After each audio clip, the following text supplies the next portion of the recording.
máquinas gigantes, reconstrução humana e um mundo cheio de ação. Jumbo Barutrônica chegou com tudo, trazendo a marca registrada de Takei Horiyuki para Shonen Jump. Mas, apesar de sua ambição, o mangá teve o seu fim de forma precoce. Eu sou o Júnior e no Mangás Cancelados de hoje, mergulhamos nessa obra cheia de mechas e construção civil.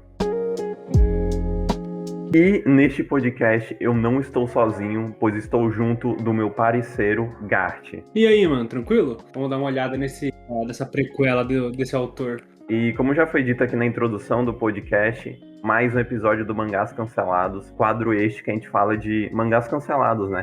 Mangás que terminaram antes da hora, mangás que não tiveram o seu fim de forma planejada, tiveram o seu fim de forma abrupta, por diversos motivos, que a gente vai discutir aqui no podcast sobre o porquê que esse mangá não deu certo, né? Começando aqui com o protocolo, né? Falando primeiramente da sinopse desse mangá. No ano de 3002, maquinaria pesada se tornou uma das ferramentas e também armas mais importantes do mundo. Jumbo, líder de uma equipe de construção, foi morto ao tentar proteger seus companheiros de um grupo mais poderoso. No entanto, 5 anos depois, ele acorda em um corpo de um robô tunado, descobrindo que seu país foi destruído e a humanidade está em perigo. Agora, com um corpo extremamente forte e um destino incerto, ele é a última esperança de sua era. Ou seja, isso é um mangá que vai envolver maquinaria pesada, que vai envolver diversas máquinas de construção, bobcat, retroescavadeira, um monte de coisa. E vai envolver também robôs, estratégias de um pouco de estratégia de guerra também, porque a equipe do protagonista tem que derrotar o reino vigente, então eles têm que saber tem que ter um pouco de conhecimento das cidades que vão passar, um pouco de qual é o exército que vai ir contra ele, etc, né? Mas antes de entrar mais profundamente na história, tacando mais contexto histórico sobre o mangá, né? Ele foi lançado na Shonen Jump semanal e foi da edição 3 de 2007 até a edição 14, durando apenas 10 capítulos e em um volume só. Então esse é um dos cansados mais curtos que a gente vai comentar aqui no quadro, que é meio surpreendente, visto que o autor dessa história é o Takei Hiroyuki, criador do cancelado Butsuzone e do também cancelado mais sucesso Shaman King, né? Então, né, é um cara que já tinha nome na Jump, que já tinha um mangá que foi sucesso, mesmo tendo sido cancelado, foi sucesso, e ele voltou com o Jumbo Barutrônica que deu errado, né?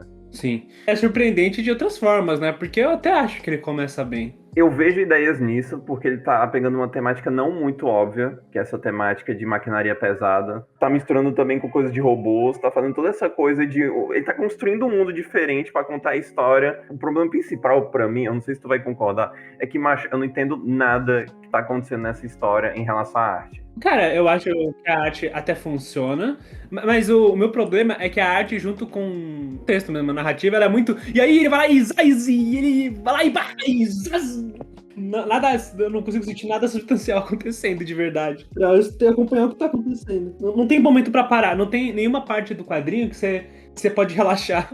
Não tem nenhum momento também que o próprio protagonista, ele aprenda mesmo, assim. Porque, tipo, óbvio que tem uns mini arcos de treinamento, não sei o que, do Jumbo aprendendo a como usar as mãos dele, não sei o que. Só que é um mangá que, óbvio que também pelo contexto que ele criou, né, esse contexto de eles terem que enfrentar todo o reino inimigo que basicamente tá dominando o país que eles viviam, diversos territórios, não sei o que. Então, óbvio que vai ser um mangá mais frenético.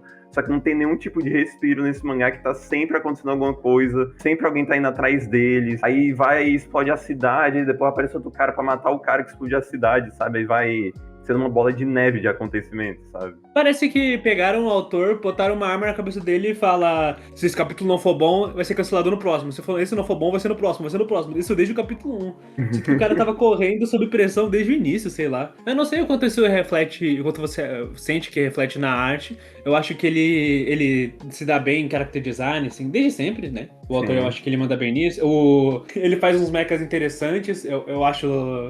Ele sempre demonstrou interesse nisso. Se você lê Shaman King, você percebe, assim, que ele sempre, quando ele pode, ele bota algumas coisas assim. Nesse caso, eu até sinto que há uma identidade bem forte, porque, né, o plot junta um monte de coisa ao mesmo tempo. Só que eu sinto que há uma pressa na arte também. O meu problema maior com a arte, de eu ter falado que eu não consigo entender nada, é em relação ao fato desse mangá ser de maquinaria pesada, conceito interessante. O problema é, ele não tem muita referência disso. Óbvio que os mangás de mecha, de alguma forma ou de outra, de maquinaria pesada, não sei o que, mas não tão direto como o Jumbo Barotrônica. Então, assim, ele tá se aventurando num tipo de história que não tem muita referência, então ele tem que ser a referência, e é difícil, sabe? Tem momentos que dá pra entender, mas tem algumas coisas que tu não sabe exatamente o que ele tá querendo invocar na situação. Tipo assim, sei lá, o Jumbo vai lutar contra alguém, aí ele vai, a mão dele cresce. Aí tu não sabe se a mão dele é de uma retroescavadeira, se a mão dele é, sei lá, é só de uma empilhadeira. Pode ser um monte de coisa junto com a escala que ele tenta criar no mangá também. Sabe, tudo ser muito grande, mesmo sendo um bando de mirim lutando, sabe? Eu acho que deixa meio confuso pra mim. Eu também acho que deixa confuso, principalmente porque eu não sei exatamente qual que é o foco, né? Beleza que ele claramente quer fazer muita ação, mas ele quer transmitir essa ação através dessas coisas, só que a gente não entende nada do processo em várias formas. Eu não compreendo direito o porquê, eu não compreendo direito o que tá acontecendo na luta em si, às vezes. E eu não tô engajado na luta de verdade, porque eu não sei... Não há nada que me faça olhar pra luta e gostar, além de ser da arte ser bastante agressiva, né?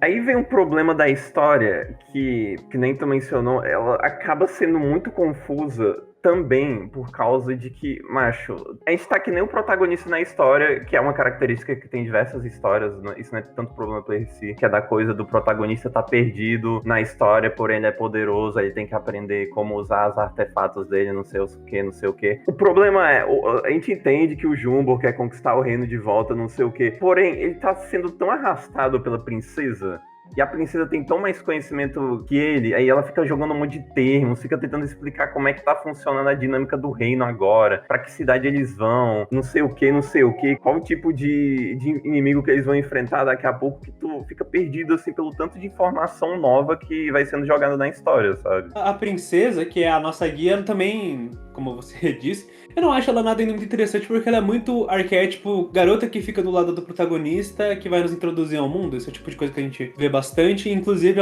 não é uma coisa que eu acho que tem muito. Deixa eu pensar. Eu não sei se o autor já trouxe isso antes, mas ele já flertou com essa ideia bastante. Acho que combina com ele também, mas não acho nem ela. Eu acho o Jumbo mais interessante que ela, beleza? Eu até que gosto do Jumbo, mas em personagem eu acho que o autor também falha em achar uma forma de pegar nosso interesse neles que não seja gigantesco mecha, retroescavadeira, maquita. Eu senti uma falta de interesse nesse... Eu gosto da premissa em todas as instâncias, eu acho toda a ideia muito legal, mas parece que eu tô vendo não é um sketch, mas parece que eu tô vendo uma ideia sendo jogadas ali, sem nada conclusivo ali. Mas eu ainda acho estranho que ele tenha sido cancelado com 10 capítulos. Ele não tem tanta coisa que dê impressão de que ele errou muito. Assim, ele lançou numa época que é importante mencionar que é muito complicado, né? Que era o 2007, que sei lá, o tanto de coisa que tava ocorrendo na Jump, vi de Ice Shield, Reborn, Gintama, Prince of Tennis, To Love Hero, Neuro, Bobobo. E de mais importante, assim, o Bleach tava no Ecomundo, One Piece tava em Thriller Bark e Naruto tava na luta dos Uchiha, sabe? Então, assim, mesmo sendo de um autor renomado, tá numa época difícil, sabe? Realmente tô numa época que tava tendo bastante olho do público, né? Eu acho estranho ainda, né? Porque eu acho que eles chamaram... Não sei se eles chamaram o autor ou ele decidiu... Não sei como funciona, sinceramente. Mas eu diria que tem alguma coisa a mais aí, porque todo o desenvolvimento dessa história, esse mangá inteiro e a situação na Jump, do autor no geral, porque ele demorou pra voltar também, né? E acho que ele nem voltou, na verdade. Tudo nisso é muito estranho. Eu sinto que esse mangá ele foi bastante prejudicado ou pelo autor por ele mesmo, ou por uma editoria que não soube administrar a chegada desse mangá na Jump, não sei. Eu sinto que foi um problema muito convoluto de coisas acontecendo que fogem à autoria do mangá em si. Tanto que esse mangá tinha potencial e esse mangá teve um reboot depois, né? Porque existe um mangá só Jumbo, que é baseado no Jumbo Barutrônica, que o autor refez a história do jeito dele, sabe? Então, não que esse mangá tenha sido um sucesso, né? Mas alguém olhou e falou assim, não, isso tem potencial pra ser feito de novo, entende? Eu concordo, na verdade. Eu queria ver um Jumbo acontecendo ainda, mas de um jeito que seja bom. E eu nem desgosto do autor em si, mas eu acho que ele complica bastante as publicações dele, né? É que ele também tem um monte de escolhas meio estranhas no mangá. Por exemplo, que tu menciona da princesa. Eles não são muito diferentes do habitual, mas assim, é um trio de protagonistas bem estranho, né? Basicamente tem 3 adultos como protagonista na história, mesmo um deles sendo um robô, né? Ainda um dos protagonistas é um cara totalmente alheio à vida, né? É um cara que, cara, eu não aguento mais, ou eu posso morrer amanhã e tá bom, sabe? Acabou tudo, eu não tenho mais esperança com a vida.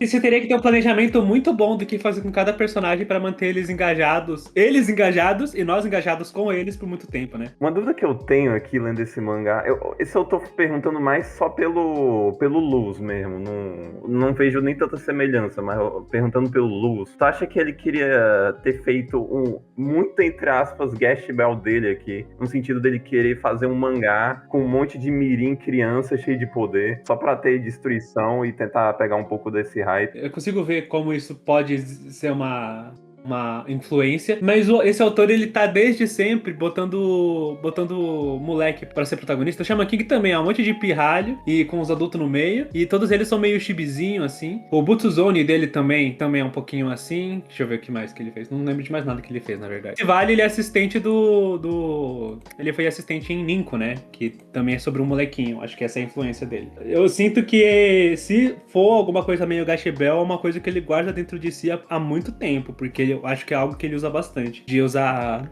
espirralho pra lutar entre si. Não, eu gostei da tua resposta e ainda bem que tu fez uma resposta séria. É que eu só fiz pela provocação mesmo, pra talvez ter a oportunidade de alguém comentar nos comentários. Não, mas o cara já tinha essas ideias antes de lançar Gash Bell, não sei o quê, e formar uma briga que possa dar engajamento, entendeu? Mas enfim, falando só algumas coisas a mais do contexto histórico, só pra terminar o protocolo, esse mangá, ele entrou no lugar de Hands, Overtime e Zan, que no caso desse último tem programa aqui no Cancelados, né? Ele entrou na mesma leva de Blue Dragon Hallgrad, que é aquele desenhado pelo Obata, e Contractor MNY. Ele saiu junto de Contract MNY. Quando ele foi cancelado, ele deu lugar a Samurai Usagi e Volleyball Tsukai Godago. Então, assim, além desses nomes, ele seria a melhor escolha pra se arriscar, né? Talvez o Hallgrad seja outra opção possível, porque é do Obata, e o Obata, na época, já tinha feito o Hikaru no Go e Death Note, não sei o que, mas assim, pra tu ver como é que tava o nível da Jump, que, sei lá, o cara do Shaman King foi recusado, sabe? E com razão. A Jump, ela